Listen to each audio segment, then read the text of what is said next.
Este video nace a partir de un short que subí hace mucho tiempo, uno que titulé Videojuegos que se redimieron No Man's Sky. Y lo curioso es que, aunque era un video corto, dejó una idea rondando en mi cabeza, porque resumir la historia de No Man's Sky en menos de un minuto se siente casi injusto. Así que decidí hacer este video, pero no para hablar de su jugabilidad como tal, ni para hacer una review tradicional. Hoy quiero profundizar en algo diferente, su historia, su desarrollo, su polémico lanzamiento y sobre todo el proceso de redención que lo convirtió en uno de los casos más interesantes de la industria. Porque lo que pasó con No Man's Sky no fue solo un parche, fue una transformación completa.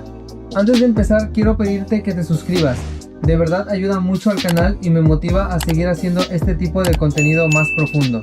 Ahora sí, sin nada más que decir, empecemos. Para entender lo que ocurrió con No Man's Sky, hay que regresar al momento en que la industria necesitaba algo nuevo, algo que prometiera romper los límites tradicionales de diseño. En ese contexto apareció Hello Games, un estudio pequeño que hasta entonces no estaba en el radar de millones de jugadores, pero que de pronto empezó a hablar de un universo casi infinito, generado proceduralmente, donde cada planeta sería distinto. Cada criatura tendría características únicas y cada jugador viviría su propia travesía espacial. La idea no solo era ambiciosa, era casi utópica. Un juego que no se basaba en misiones lineales, sino en exploración pura. Un juego que prometía libertad absoluta en un medio que muchas veces se estructura en caminos definidos. El concepto era tan poderoso que Internet hizo lo que suele hacer cuando algo suena demasiado grande. Comenzó a imaginar más de lo que realmente estaba confirmado.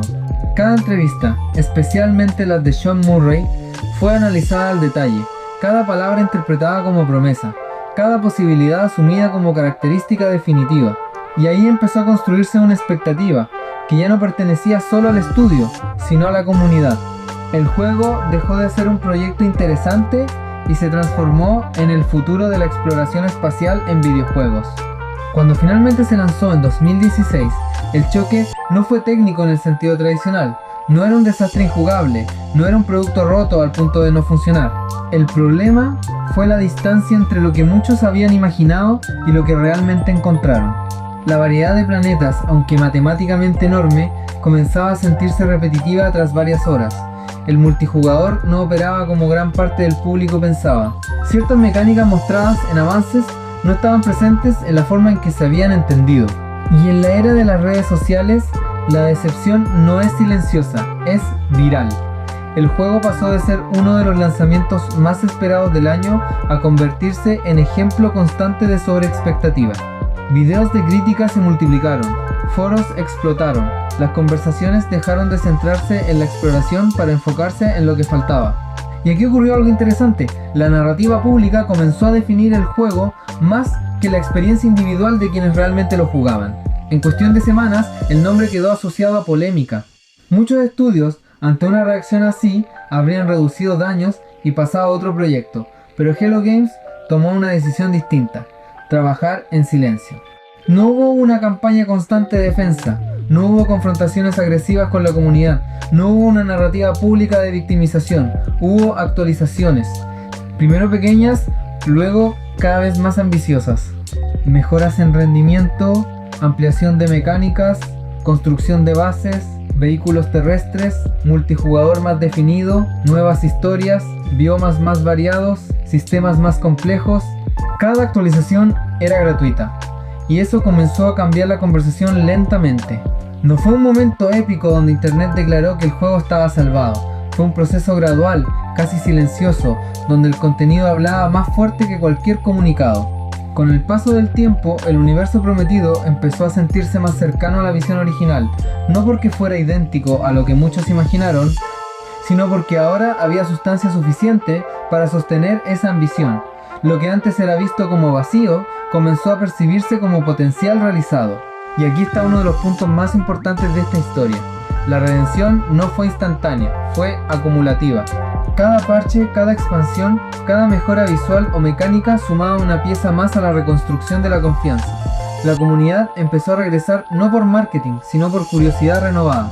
Nuevos jugadores entraron sin el peso de la decepción inicial. Las reseñas cambiaron de tono. El juego dejó de ser únicamente el símbolo de una caída para convertirse en referencia obligatoria cuando se habla de perseverancia en la industria. Lo que pasó con No Man's Sky demostró que un lanzamiento problemático no tiene que ser una sentencia definitiva, pero también dejó una lección sobre la responsabilidad comunicativa en la era digital. La expectativa puede inflarse más rápido que el desarrollo mismo, y cuando eso ocurre, incluso un producto funcional puede sentirse insuficiente. Sin embargo, también probó que la constancia puede cambiar una narrativa que parecía irreversible. No hubo una secuela para limpiar el nombre, no hubo contenido de pago para completar lo que faltaba, hubo años de trabajo sostenido sobre el mismo proyecto. En una industria donde muchas veces el ciclo comercial prioriza lo nuevo sobre lo corregido, eso resulta casi contracultural.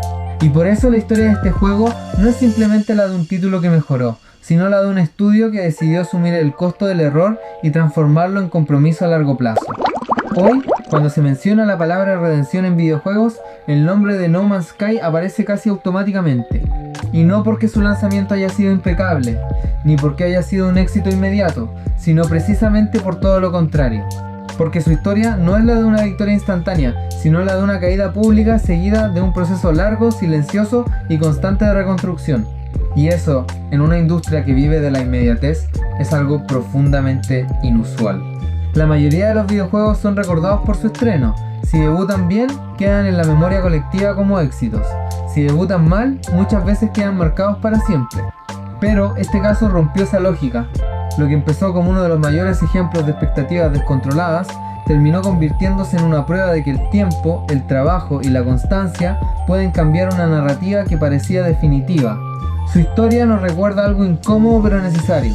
La industria no solo se construye con lanzamientos perfectos y aplausos del primer día, también se construye con errores, con críticas, con momentos en los que todo parece perdido. Porque detrás de cada juego hay personas, decisiones, presiones comerciales, entrevistas que se malinterpretan, silencios que pesan y comunidades que reaccionan con intensidad. Y en medio de todo eso, lo fácil siempre es rendirse. La confianza del público es frágil, se construye durante años, pero puede romperse en semanas. Recuperarla no depende de un comunicado ni de una disculpa pública, depende de hechos, de contenido, de coherencia entre lo que se promete y lo que se entrega. Y eso fue exactamente lo que ocurrió con el paso del tiempo. No hubo un momento mágico donde todo cambió de golpe, hubo actualizaciones, hubo mejoras, hubo trabajo constante cuando la conversación pública ya no estaba enfocada en aplaudir, sino en criticar. Y quizás esa sea la enseñanza más importante de esta historia. La paciencia todavía tiene valor. En un entorno dominado por tendencias virales, por opiniones instantáneas y por juicios definitivos en cuestión de horas, este caso demostró que una narrativa no siempre está escrita en piedra. Que un primer capítulo no tiene que definir todo el libro. Pero también dejó una advertencia. Nos enseñó que la comunicación importa tanto como el desarrollo, que las expectativas pueden crecer hasta niveles imposibles de sostener, que el entusiasmo sin precisión puede transformarse en decepción, y que cuando una comunidad imagina algo durante años, la realidad tiene que enfrentarse no solo al producto final, sino también a la fantasía colectiva que se construyó alrededor.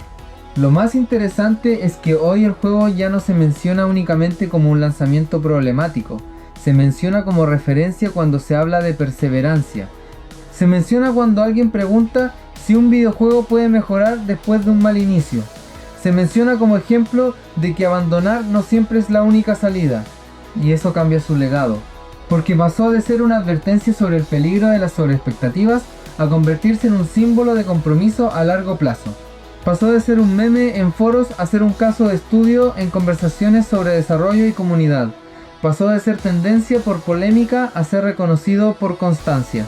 Al final, la transformación más grande no fue solamente técnica, no fue solo la cantidad de contenido añadido ni las mecánicas mejoradas, fue la transformación de su significado dentro de la cultura gamer.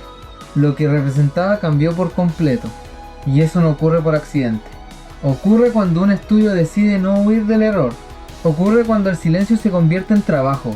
Ocurre cuando, en lugar de empezar de cero, se elige reconstruir lo que ya existe. La historia de No Man's Sky demuestra que el fracaso no siempre es el final, pero también deja claro que la redención no es automática, es un proceso, es tiempo, es consistencia, es asumir consecuencias y responder con hechos. Y tal vez por eso esta historia sigue siendo tan relevante años después, porque en el fondo no habla solo de un videojuego espacial, habla de expectativas, de presión pública, de resiliencia y de la capacidad de cambiar la percepción colectiva con acciones sostenidas. En una industria que muchas veces corre hacia lo nuevo sin mirar atrás, esta fue una excepción, una donde mirar atrás fue necesario para avanzar. Y por eso, reducir todo esto a un simple "se redimió" nunca será suficiente, porque no fue un parche, fue una transformación, y esa diferencia lo cambia todo.